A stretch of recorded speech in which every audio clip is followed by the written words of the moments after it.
আসসালামু আলাইকুম রহমতুল্লাহ বরকাতুহু। তে বন্ধুগণ, আশা করি আল্লাহ পাকের রহমতে সকলেই সহি সালামত আছেন। তে কবি গাজী এক্কাসাল ইউটিউব চ্যানেল 017140885009 এর পক্ষ থেকে আপনাদের সকলের প্রতি রইল একান্ত আন্তরিক শুভেচ্ছা ভালোবাসা। তে বন্ধুগণ, এখন আপনাদের সামনে যে বয়ানটা রাখবার চেষ্টা করব, বয়ানটার নাম হলো নার্ভের চিকিৎসায় হোমিওপ্যাথি। কি? নার্ভের চিকিৎসায় হোমিওপ্যাথি খুবই গুরুত্বপূর্ণ। নার্ভ শরীরের অত্যন্ত গুরুত্বপূর্ণ জিনিস।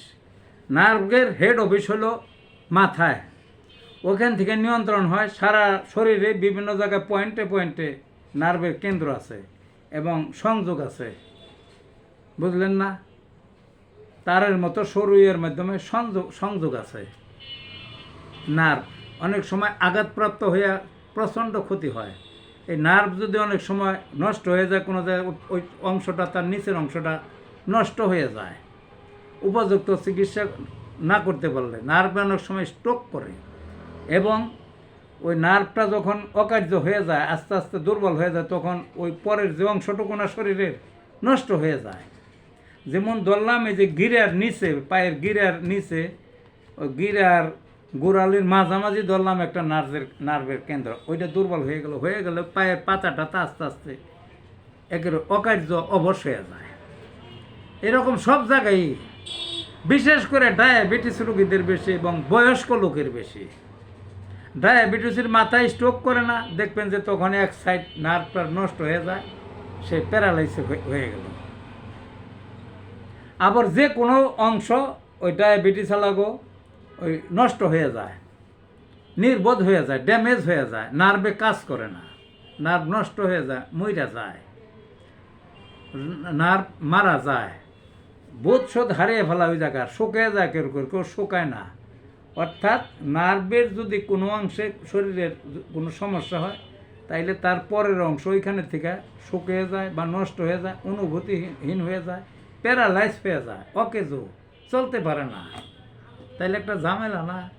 হোমিওপ্যাথিতে নার্ভের ভালো ভালো ঔষধ আছে। তা আমি কয়েকটা ওষুধের কথা বলবো। অনেক ওষুধের মধ্যে একটার নাম হলো জেলস। ওষুধের নাম কি? জেলস। এর পুরো নাম হলো জেলসিমিয়াম। 2 নম্বর হইল অরামেট। 3 নম্বর হইল অ্যাসিড ফস। 3 নম্বর হইল অ্যাসিড পিক্রিক। 4 নম্বর হইল ক্যালিব্রোম। এইগুলা হইল হোমিওপ্যাথিতে সচরাচর ব্যবহার হয়। আর বায়োকেমিক আবার আছে, বায়োকেমিকও হোমিওপ্যাথির মধ্যেই। সেগুলা কি কি? ক্যালিফস, ম্যাগফস, ক্যালকেরিয়া ফস। তে নার্ভের মধ্যেও তো অসুখ, তো আর এক কমন ওষুধ দেওয়া যায় না, বুঝলেন না? সেই জন্য লক্ষণ অনুযায়ী ওষুধ ব্যবহার করলে অবশ্যই সুস্থ হয়ে যায়। সেই যে ড্যামেজ, সেই যে দুর্বলতা বা সেই যে অনুভূতিহীন, এগুলো ভালো হয়ে যায়। আর কেউ যদি কিছু না বুঝেন, তাইলে আপনারা এই যে বায়োকেমিকের ওষুধ কটা বললাম না, কি কি বললাম? বায়োকেমিকের বলছি হইল ওই বলছি ক্যালিফস, ম্যাগফস, ক্যালকেরিয়া ফস। এর প্রত্যেকটার 4টা করে ট্যাবলেট লইয়া 3-4 12টা সকালে, 12টা বিকালে আপনারা একটু গরম পানি দেখান, দেখবেন যে উপকার পাইবেন। এবং আস্তে আস্তে অনেক দিন লাগবে, তো গেলে অনেক দিন খাইলে ভালো হয়ে যাবেন। অন্য অন্য ওষুধ যদি মনে নাও রাখতে পারেন। তে ভালো থাকুন বন্ধুগণ।